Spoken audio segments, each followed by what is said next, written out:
नज़र सिर्फ कायरा तक सिमट गई थी। कायरा उसके सामने आकर खड़ी हुई और भौहें सिकोड़ते हुए बोली, सर, मेरे चेहरे पर कुछ लगा है क्या? आप मुझे ऐसे क्यों देख रहे हैं? वीर जैसे अचानक होश में आया। उसकी आंखों की नरमी पल भर में गायब हो गई और चेहरा फिर से वही सख्त बन गया। ये कोई आने का टाइम है? उसने ठंडे गुस्से में कहा। तुम मेरे साथ आ सकती थी, इतना टाइम वेस्ट करने की क्या जरूरत थी? Sorry sir. कायरा ने होंठ दबाए, लेकिन अगले ही पल धीरे धीरे बड़बड़ाने लगी। ये खड़ूस हमेशा खड़ूस ही रहेगा, कभी प्यार से बात करना आता ही नहीं। मन करता है इसका माथा फोड़ दूं, लेकिन क्या करूं? इसी की वजह से पापा का लोन खत्म हुआ। वो धीरे धीरे खुद से बोल ही रही थी कि अचानक वीर की आवाज आई। क्या बड़बड़ा रही हो? कायरा एकदम चौंकी। है कुछ नहीं सर। वीर उसकी आंखों में देखते हुए थोड़ा झुका। जो बोलना है सामने बोलो, पीछे नहीं। मैं सच में कुछ नहीं बोल रही थी, कायरा ने जबरदस्ती मुस्कुराते हुए कहा। पास खड़ी मिसेस मल्होत्रा दोनों को बड़े ध्यान से देख रही थी। फिर अचानक हंसते हुए बोली, वीर बेटा, कभी कभी लगता है तुम दोनों बॉस असिस्टेंट कम हस्बैंड वाइफ ज्यादा लगते हो, हर समय लड़ते रहते हो। Ma'am please. कायरा तुरंत बीच में बोल पड़ी, इनसे मैं कभी शादी नहीं कर सकती, ये मेरे हस्बैंड। इम्पॉसिबल। वीर की नजरें तुरंत उसकी तरफ उठी। क्यों नहीं कर सकती? उसकी आवाज धीमी थी मगर सीधी दिल में उतरने वाली। क्या कमी है मुझमें? फाट। कायरा की आंखें बड़ी हो गई। सर, आप कैसी बातें कर रही हैं? उन्होंने मजाक किया था। वो जल्दी से वहां से निकलने लगी। मुझे काम है, मैं जा रही हूँ। लेकिन तभी, कायरा रुको। वीर की आवाज इस बार आदेश जैसी थी। कायरा बिना पीछे देखे आगे बढ़ने लगी। मिस्टर मल्होत्रा हल्का मुस्कुराए और धीरे से बोले, कभी कभी लगता है तुम उसके बॉस नहीं, बहुत ज्यादा पजेसिव बॉस हो। ऐसा कुछ नहीं है अंकल, वीर ने तुरंत कहा, लेकिन उसकी आंखें लगातार कायरा को ही देख रही थी। अगले ही पल वो तेज कदमों से उसके पीछे चला गया। हॉल से थोड़ा दूर एक शांत कॉरिडोर में कायरा तेजी से आगे बढ़ रही थी कि अचानक किसी ने उसका हाथ पकड़कर अपनी तरफ खींच लिया। आह! कायरा सीधे वीर के सामने आ गई। उसकी पीठ दीवार से लग गई और वीर के दोनों हाथ उसके पास दीवार पर टिक गए।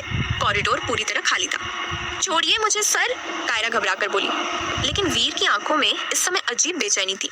जवाब दो, उसने धीमे मगर भारी स्वर में कहा। तुम मुझसे शादी क्यों नहीं कर सकती? सर, आप पागल हो गए हैं क्या? कायरा ने उसे धक्का देने की कोशिश की। उन्होंने मजाक किया था तो क्या हुआ? वीर तुरंत बोला, मुझ में क्या कमी है? सर प्लीज छोड़िए मुझे। नहीं, पहले जवाब दो। कायरा अब सच में परेशान हो चुकी थी क्योंकि उसने गहरी सांस ली। क्योंकि मैं किसी और से प्यार करती हूँ। वीर की पकड़ हल्की सी ढीली पड़ी। कायरा ने उसकी आंखों में देखते हुए कहा, मेरी लाइफ में पहले से कोई है, मेरा फियांसे है और जल्दी हमारी शादी होने वाली है। कुछ सेकंड के लिए वहां पूरी खामोशी छा गई। फिर उसने धीरे से आखिरी बात कही, और मैं जल्दी आपकी नौकरी भी छोड़ने वाली हूँ। वीर का चेहरा एकदम सख्त पड़ गया। उसकी आंखों में जैसे यकीन ही नहीं था। क्या कहा तुमने?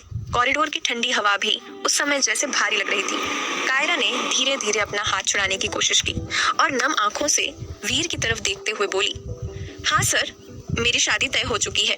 वीर की आंखें उसी पर टिकी थी। और आज सुबह मैं आपसे इसी बारे में बात करने आई थी। मैं आपको अपना रेजिग्नेशन लेटर देने आई थी, लेकिन आपने मेरी बात सुनी ही नहीं। कुछ सेकंड के लिए वीर बिल्कुल चुप रह गया। फिर अचानक उसका चेहरा गुस्से से भर उठा। तुम्हारा दिमाग खराब हो गया है, उसने तेज आवाज में कहा। तुम नौकरी छोड़ सकती हो? सर, कायरा ने खुद को शांत रखने की कोशिश की। आप सिर्फ मेरे बॉस हैं और अब मेरी शादी होने वाली है तो जाहिर है मुझे नौकरी छोड़नी होगी। उसने हल्की मुस्कान लाने की कोशिश की। और फिक्र मत कीजिए, मैं आपके लिए मुझसे भी अच्छी सेक्रेटरी ढूंढ दूंगी। इतना कहकर वो मुड़कर जाने लगी। लेकिन तभी वीर ने फिर उसका हाथ पकड़ लिया। लेकिन नौकरी छोड़नी क्यों है? सर, क्योंकि मुझे अब आगे काम नहीं करना, कायरा ने धीरे से कहा। मेरे कुछ पर्सनल मैटर्स भी हैं, मुझे अपनी शादी पर ध्यान देना है। वीर उसकी आंखों में घूरते हुए बोला। 10 साल। उसकी आवाज भारी हो गई। 10 साल से तुम मेरे साथ हो और अब ऐसे ही मुझे छोड़कर चली जाओगी? सर प्लीज समझिए, कायरा लगभग विनती करते हुए बोली। मुझे जाने दीजिए। नहीं, वीर ने तुरंत कहा। पहले ये बताओ, तुम नौकरी नहीं छोड़ सकती? ये मेरा पर्सनल डिसीजन है। कायरा ने इस बार मजबूती से अपना हाथ छुड़ाया। और मैं जा रही हूँ। उसकी आंखों में हल्की नमी थी, लेकिन वो पलट कर नहीं रुकी। वीर वहीं खड़ा उसे जाते हुए देखता रहा। उसके अंदर अजीब बेचैनी उठ रही थी। ये लड़की पागल हो गई है, वो खुद से बुदबुदाया। इतनी अच्छी नौकरी छोड़कर जा रही है, कुछ तो करना होगा उसे रोकने के लिए। तभी पीछे से एक आवाज आई। तू उसे रोकना क्यों चाहता है वीर? वीर ने पलटकर देखा। उसके पीछे करण खड़ा था, ब्लैक सूट, हाथ जेब में और चेहरे पर वही शरारती मुस्कान। क्यों ना रोकूं? वीर झुंझलाकर बोला। वो मुझे छोड़कर जाना चाहती है। करण उसके करीब आया और भौं उठाकर बोला, so what, she is not your only secretary, not your lover. Veer ने उसे घूरा। तो मुझे छोड़कर क्यों जाएगी? मैं उसके बिना काम कैसे करूंगा? करण हल्का हंसा। सिर्फ काम? उसने जानबूझकर बात खींची। या कुछ और भी है? तू कहना क्या चाहता है? यही कि कहीं तू उससे प्यार तो नहीं करने लगा? शट अप, वीर तुरंत गुस्से में बोला। मेरी लाइफ में प्यार व्यार जैसी चीजों की कोई जगह नहीं है, समझा? करण ने दोनों हाथ ऊपर कर दिए। अच्छा बाबा, तो फिर आज शादी वाली बात पर इतना ट्रिगर क्यों हो गया?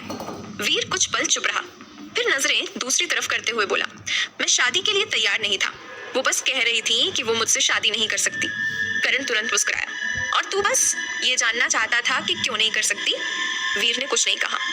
करण अब उसकी आंखों में देखते हुए बोला, यार, अगर तुझे शादी में इंटरेस्ट ही नहीं है तो वो तुझसे शादी क्यों करेगी? उसका पहले से फियांसे है। वीर ने चिढ़कर कहा, मेरा दिमाग मत खराब कर।